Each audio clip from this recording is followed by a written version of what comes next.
All of you. कल 7 minute की लगभग वीडियो बनते ही पॉज हो गई, मतलब अचानक से रुक गई एंड सेव हो गया अपने आप, तो वहाँ पे मुझे रुकना पड़ा। और क्योंकि मेरे घर पे मेहमान आए हुए थे, सो मैंने आगे वो उस वीडियो को प्रोसीड नहीं करा। बट हाँ, आज जो ये 4th चैप्टर चल रहा है इसको कंप्लीट करेंगे। तो कल मैं यहाँ पे बात कर रही थी कि कालीबंगा में, लोथल जैसे अन्य नगरों में अग्निकुंड मिले हैं और जहाँ पे यज्ञ किए जाते थे, और हड़प्पा में, मोहनजोदाड़ो में और लोथल में। क्योंकि लोथल तो बंदरगाह था, मोहनजोदाड़ो और जो हड़प्पा था, ये दोनों मतलब बहुत बड़े बड़े नगर थे। तो यहाँ पे बड़े बड़े भंडार गृह बने हैं। अब देखो यहाँ पे मेंस लिखते टाइम, चाहे वो MPPSC हो, UPPSC या फिर अदर स्टेट PSC या फिर UPSC, जब आप मेंस लिखेंगे तो क्वेश्चन अगर पूछा जाता है कि हड़प्पा सभ्यता में जो उस टाइम पे तत्कालीन समय में जो नगर विन्यास था और जो वहाँ पे जितने भी स्थापत्य कला थे, जैसे नगरों का और नगरों और भवनों का, मतलब नगरों का और भवनों का डिज़ाइन किया गया था, वो आज के समय में कैसे प्रासंगिक है, मतलब आज हम उनसे कैसे कुछ सीख रहे हैं। तो आपको पता होगा कि आज जो है PDS सिस्टम हमारे यहाँ है, सार्वजनिक वितरण प्रणाली बोलते हैं जिसको, कि मतलब कि स्टॉक में रखते हैं जो अनाज होता है, जो अधिशेष में होता है, तो कुछ तो निर्यात हो जाता है और कुछ अधिशेष में उसको बचा के रखते हैं स्टॉक में, जिसे बोलते हैं। और फिर उसको जब ज़रूरत पड़ती है आपातकाल में, और मतलब उसको ये मुख्य उद्देश्य होता है कि लोगों को कम से कम पैसों में, कम से कम रुपयों में लोगों को अनाज, चावल, दाल, गेहूँ वगैरह वगैरह प्रोवाइड कराना है। तो ये PDS सिस्टम मतलब कहलाता है, सार्वजनिक वितरण प्रणाली। आज क्या हो गया मेरे को, तो ये हमने कहाँ से सीखा है कि उस टाइम पे भी, मोहनजोदाड़ो जो हड़प्पा सभ्यता के टाइम पे भी यहाँ पे भंडार गृह पाए गए हैं, और इसीलिए पाए गए हैं क्योंकि वहाँ पे भी स्टॉक करके रखे जाते थे जो अनाज है भिन्न भिन्न प्रकार के, और ज़रूरत पड़ने पर उनका उपयोग किया जाता था। तो इस तरीके से मतलब जब हम NCERT को पढ़ेंगे, प्रीलिम्स के दृष्टि से हम फैक्ट निकालते चलेंगे और जो कॉन्सेप्ट है वो भी बिल्ड करते चलेंगे, तो मतलब आप कहीं भी, मतलब इतनी अच्छी अच्छी चीज़ें तो आप नोट्स में भी कहीं पे भी नहीं देख पाएंगे कि मतलब आज के हम सार्वजनिक वितरण प्रणाली जो सरकार द्वारा निकाली गई है, उसको हम मोहनजोदाड़ो में जो भंडार गृह पाए गए उससे रिलेट करके लिखेंगे, तो मतलब एग्जामिनर का ध्यान जाएगा और बोलेगा हाँ भाई कुछ तो बात है ना। तो आगे चलते हैं। अब ये महान स्नानागार का चित्र बना हुआ है, तो ये हमने देख लिया था कल। अब देखिए, भवन, नाले और सड़कें। इन नगरों के घर आमतौर पर 1 या 2 मंजिले होते थे और घर के आंगन के चारों ओर कमरे बनाए जाते थे। अधिकांश घरों में एक अलग स्नान घर होता था और कुछ घरों में कुएं भी होते थे। अब देखिए, ये जो चारों फैक्ट है ना, बहुत इंपॉर्टेंट है। किसके लिए? UPSC के लिए स्पेशली। क्यों? क्योंकि ऐसे क्वेश्चन पूछा जाएगा, 4 स्टेटमेंट दिए रहेंगे, जैसे बोला जाएगा कि हड़प्पा सभ्यता कालीन जो नगर थे वो अधिकतर, वो सभी 2 मंजिले होते थे, है ना। पहला दे दिया कि सभी 2 मंजिले, क्या? नगर, मतलब जो भवन होते थे सभी 2 मंजिले, ठीक है, पहला दे दिया।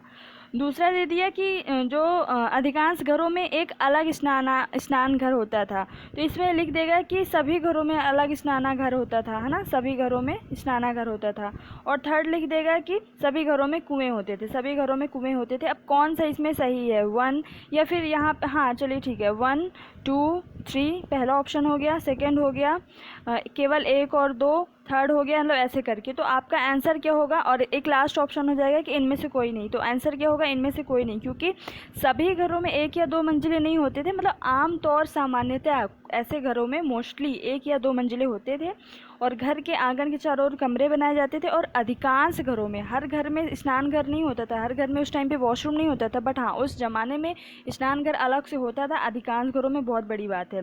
और कुछ घरों में कुएं भी होते थे, है ना, तो कुछ घरों में कुएं होते थे, प्रत्येक घर में कुएं नहीं होते। तो ऐसे UPSC में क्वेश्चन पूछे जाते हैं और लगता है कि अरे भाई कहाँ से आ गया, कहाँ से आ गया, इतना डीप पूछ लिया। डीप कुछ नहीं, आप क्लास 6 की NCERT उठाओ, उसमें से आपको मतलब बहुत प्रीवियस ईयर के क्वेश्चन आपको देखने को मिल जाएंगे। फिर कई नगरों में ढके हुए नाले थे। अब देखो, आज के, जैसे मैं जहाँ पे रहती हूँ, टाउन एरिया है सिरमौर, रीवा ज़िले में, मध्य प्रदेश में, तो यहाँ पे भी जो नालियाँ हैं ना वो ढकी हुई नहीं है आज के ज़माने में। आज आधुनिक मानव है और आज मतलब 21वीं सदी चल रही है। नरेंद्र मोदी जी, नो डाउट उनके समय काल में बहुत ज़्यादा स्वच्छता आंदोलन, स्वच्छता मतलब अभियान चलाए जा रहे हैं, बट अभी भी मतलब कुछ ऐसे शहर हैं यूपी में तो स्पेशली, मतलब बहुत ज़्यादा गंदगी भरी पड़ी है। और यहाँ पे भी जहाँ मैं रह रही हूँ वहाँ के आसपास में देखती हूँ तो मतलब ये सब ऑब्जर्व करिए आप लोग कि कहाँ पे कैसा माहौल है, कैसी चीज़ें हैं, कैसी व्यवस्था है, सफाई कैसी चल रही है। तो आज के ज़माने में भी वो चीज़ें नहीं है जो उस ज़माने में थी। तो कई नगरों में ढके हुए नाले थे, इन्हें सावधानी से सीधी लाइन में बनाया जाता था। ठीक, अब ये नगर विन्यास दिया जा रहा है कि कैसे वहाँ पे नाली की व्यवस्था दी जाती थी, तो आपको बाकायदे ये मेंस में भी काम आएगा। हर नाली में हल्की ढलान होती थी ताकि पानी आसानी से बह सके। अब देखो यहाँ पे एक ये कॉन्सेप्ट है कि नाली में हल्की ढलान होती थी जिससे पानी आसानी से बह सके। अक्सर घरों की नालियों को सड़कों की नालियों से जोड़ दिया जाता था। अब जैसे ये मेन कोई घर हो गया, अब यहाँ की नाली है और ये एक सड़क हो गया, सड़क की नाली है, तो मतलब इनको आपस में जोड़ दिया जाता था, जो बाद में बड़े नालों में, और जो ये बाद में एक कोई बड़ा नाला होगा उनसे जुड़ के, और ये कहीं पे मतलब इनका निकासी, जल का निकासी कर दिया जाता रहा होगा। तो नाली के ढकी होने के कारण इनमें जगह जगह मेन होल बनाए जाते थे। जो मेन होल बनाए जाते थे क्यों? कूड़ा कचरा इकट्ठा करने के लिए। इनके जरिए इनकी देखभाल और सफाई की जा सकती थी मेन होल के जरिए, और घर नाले और सड़कों का निर्माण योजनाबद्ध तरीके से एक साथ कर दिया जाता था। तो जब आएगा कि हड़प्पा सभ्यता के नगर नियोजन के बारे में लिखिए, तो आपको ये सब भी सफाई, जैसे कि एक तो स्थापत्य कला में लिखना पड़ेगा कि भवन के कितने मंजिले होते थे, उनके मतलब कि कितने कमरे होते थे वगैरह वगैरह। एक सफाई व्यवस्था में या फिर स्वच्छता में लिख देंगे आपकी नाली कैसी होती थी सड़कों से, एक सड़क व्यवस्था में, मतलब ऐसे ऐसे करके संचार यातायात पॉइंट डाल के आपको सबको लिखने पड़ेंगे। अब देखो नगरीय जीवन, हड़प्पा के नगरों की बड़ी हलचल रहा करती रही होगी। यहाँ पर ऐसे लोग रहते थे जो नगरों की खास खास इमारतें बनाने की योजना में जुटे रहते थे। मतलब कि ये इतनी बड़ी नगरीय सभ्यता थी, इसलिए यहाँ पे अंदाज़ा ऐसा लगा जा रहा है। ये संभवतः यहाँ के शासक थे। यहाँ यह भी संभव है कि ये शासक लोगों को भेज कर दूर दूर से, मतलब इसमें ऐसा कुछ पढ़ने लायक नहीं है, इसको आप स्किप कर दीजिए।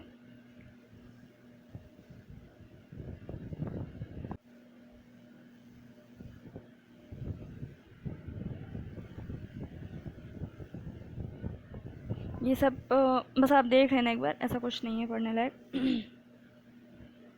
अब नगर और नए शिल्प, पुरातत्वविदों को जो चीज़ें मिली हैं वहाँ मिली हैं, इनमें अधिकतर पत्थर मिले हैं, शंख मिले हैं, तांबे, कांसे, सोने, चांदी जैसे धातु से बनाई गई थी।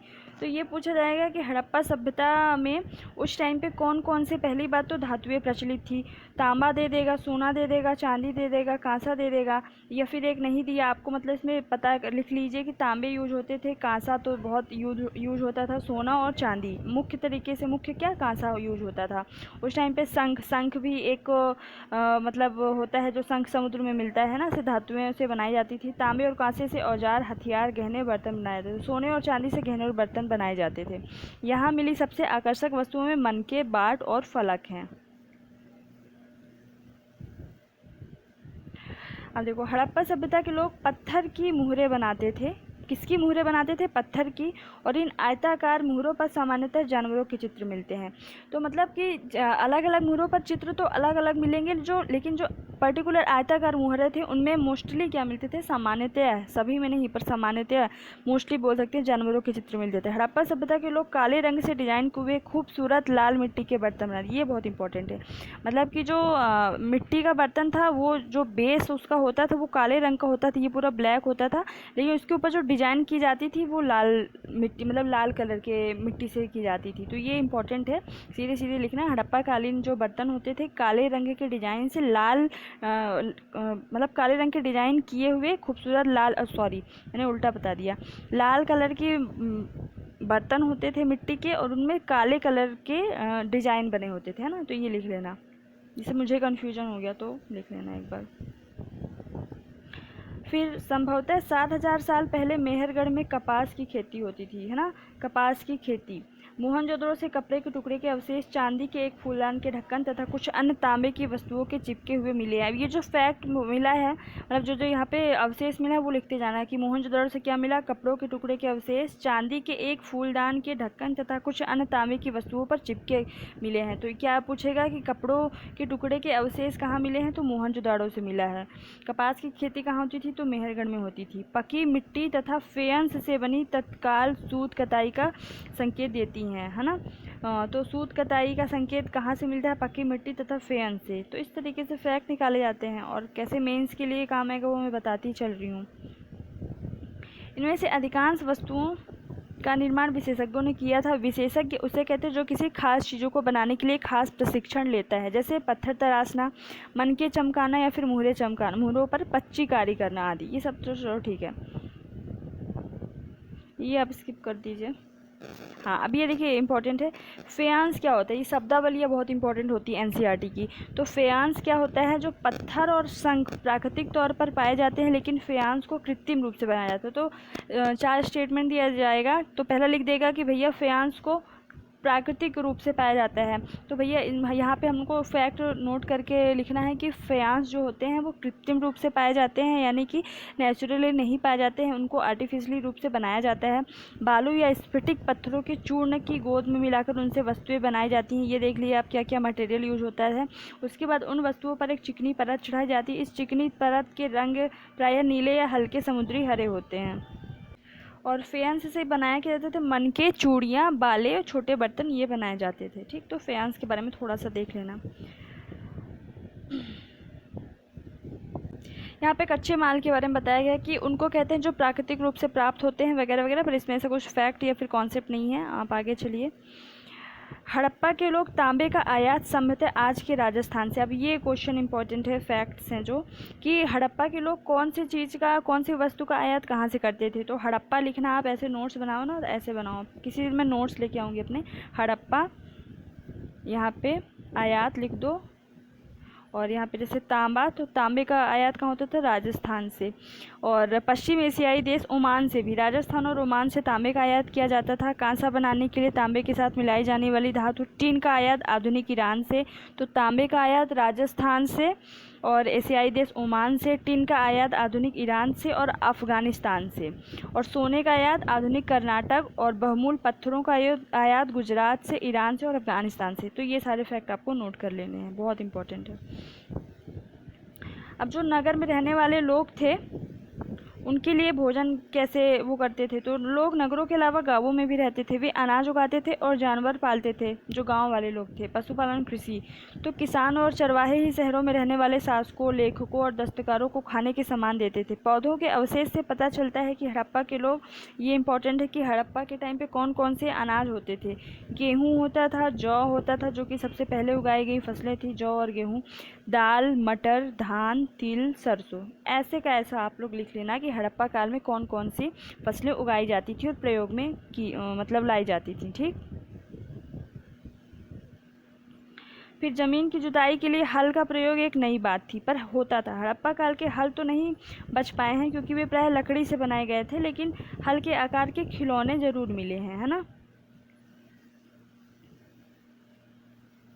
इसलिए इस क्षेत्र में बारिश कम होती थी। जो हड़प्पा जो क्षेत्र है वो उत्तर पश्चिम में है, मतलब मोस्टली हड़प्पा, मतलब हालांकि है तो मतलब बहुत सारी जगह में, दक्षिण में नहीं है, उत्तर पूर्व में नहीं है, मोस्टली जो है मध्य में, मध्य भारत में और उत्तर पश्चिम क्षेत्र में, तो वहाँ पे बारिश कम होती थी।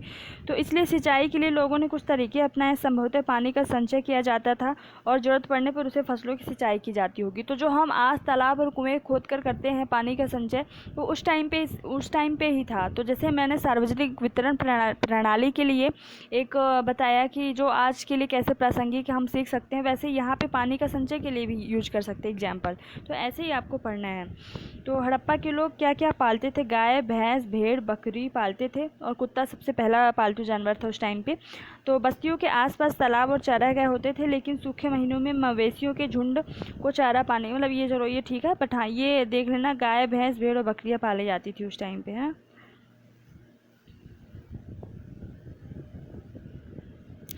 गुजरात में हड़प्पा कालीन, अब देखो, कच्छ के इलाके में खदिर बेत के किनारे धौलावीरा नगर था। तो धौलावीरा जो ऑप्शनल वाले हैं और वैसे ही 3 मार्कर जो एमपीपीएससी वाले हैं आज आ सकता है।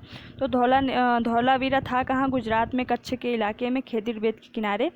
वहाँ साफ पानी मिलता था और ज़मीन उपजाऊ थी। जहाँ हड़प्पा सभ्यता के कई नगर 2 भागों में विभक्त थे, वहीं धौलावीरा जो नगर है 3 भागों में विभक्त था। अब ये बहुत इंपॉर्टेंट हो गया। जैसे आप नगर विन्यास लिख रहे हैं मेंस में, प्रीलिम्स के लिए तो फैक्ट इंपॉर्टेंट है ही कि हड़प्पा सभ्यता का कौन सा नगर था जो 3 भागों में विभाजित था, तो क्या होगा आंसर, धौलावीरा। लेकिन मेंस के लिए इंपॉर्टेंट ऐसे हो जाएगा कि जब आप मेंस में नगर विन्यास जो लिख रहे हो स्थापत्य कला नगर का, तो इसमें ये लिखेंगे कि नगर अधिकतर 2 भागों में, अधिकांश नगर वहाँ के 2 भागों में विभाजित थे। लेकिन अपवाद लिखेंगे आप, अपवाद करके डैश करके लिखेंगे कि धौलावीरा, अपवाद लिखेंगे धौलावीरा जो कि 3 भागों में विभाजित था।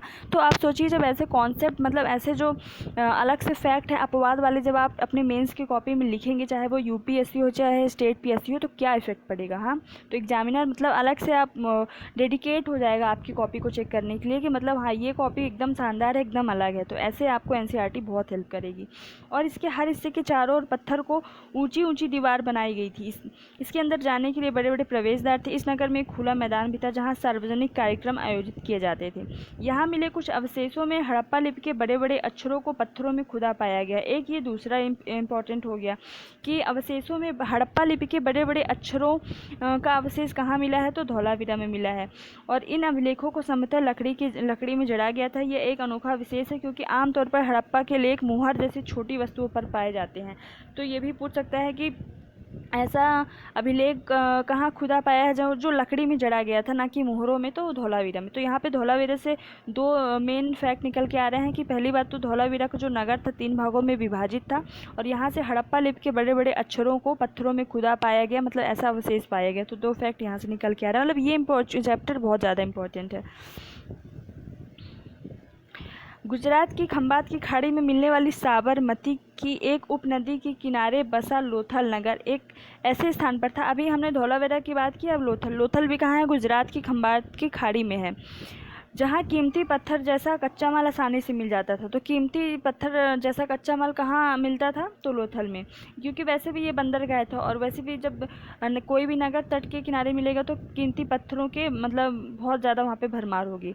यहाँ पत्थरों, शंखों और धातुओं से बनाई गई चीज़ों का एक महत्वपूर्ण केंद्र था। इस नगर में एक भंडार गृह भी था, जैसे कि हमने पहले पढ़ा था। इस भंडार गृह से कई मोहरे और मुद्रांकन या मुहरबंदी मिली है। अब देखो ये लोथल का बंदरगाह, ये बंदरगाह के लिए बहुत इम्पोर्टेंट था। ये पूरा जो चित्र बनाया गया है कि बंदरगाह कैसा था ना, यहाँ पे उस टाइम पे ऐसे ही बंदरगाह मिलेंगे। अब देखो मनके बनाने का जो मेन काम होता था वो चानूदड़ों में होता था, हम सब ने पढ़ा है। लेकिन जो मनके यहाँ पे लोथल में भी एक मनके बनाने का कारखाना मिला है, संभवतः मनके बनाने का कारखाना था। पत्थर के टुकड़े, अधबने मनके बनाने वाले उपकरण और तैयार मनके भी यहाँ मिले हैं। तो चानूदड़ों के अलावा लोथल में भी मनके बनाने के कारखाने होते थे।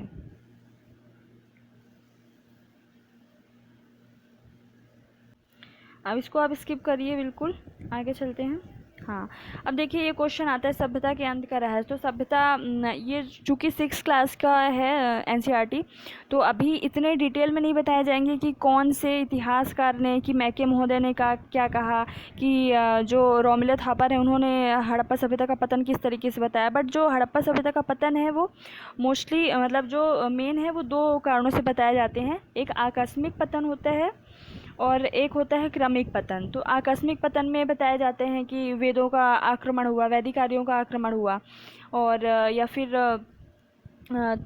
और क्या हो सकता है, अचानक से बाढ़ आई, या फिर कुछ ऐसा मतलब प्राकृतिक आपदा आई। और जो क्रमिक में क्या होता है कि धीरे धीरे जलवायु में परिवर्तन हुआ, यानी कि धीरे धीरे वहाँ पे गर्मी बढ़ी, पानी के स्रोत की कमी होने लगी और लोग वहाँ से निर्वास करके दूसरी जगह जाने लगे। तो 2 ये कारण बताए जाते हैं। और जो महत्वपूर्ण ये होता है मेंस के लिए एज वेल एज प्रीलिम्स के लिए कि जो अलग अलग इतिहासकार हैं तो उन्होंने जो अपना अपना विचार दिया है वो हमको वहाँ पे लिखना पड़ता है मेंस में, और प्री में भी पूछा जा सकता है। तो यहाँ पे अभी चूँकि 6 क्लास की एनसीईआरटी है तो नहीं मिलेगा ऐसी चीज़ें डिटेल में, बस थोड़ा थोड़ा आपको बता दिया जाएगा। बट आगे की एनसीईआरटी में आपको डिटेल में मिल जाएगा।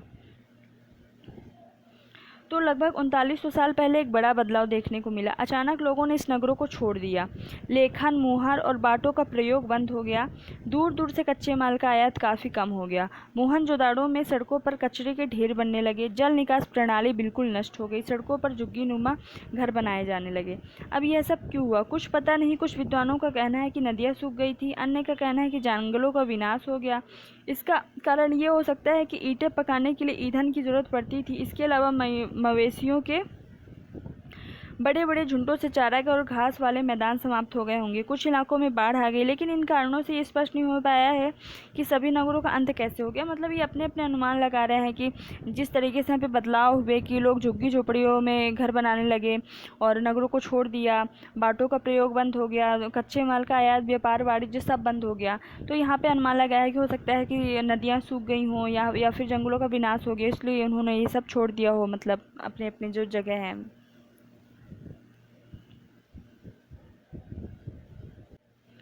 सिंध और पंजाब की बस्तियां उजड़ गई थी। कई लोग पूर्व और दक्षिण के इलाकों में नई और छोटी बस्तियों में जाकर बस गए। इसके लगभग 1400 साल बाद नए नगरों का विकास हुआ। इनके बारे में हम तो आगे पढ़ेंगे। फिर ये आ गया है अन्यत्र। अन्यत्र में मिस्र को ढूंढो वगैरह वगैरह, ये सब पढ़ना ही नहीं है हमें।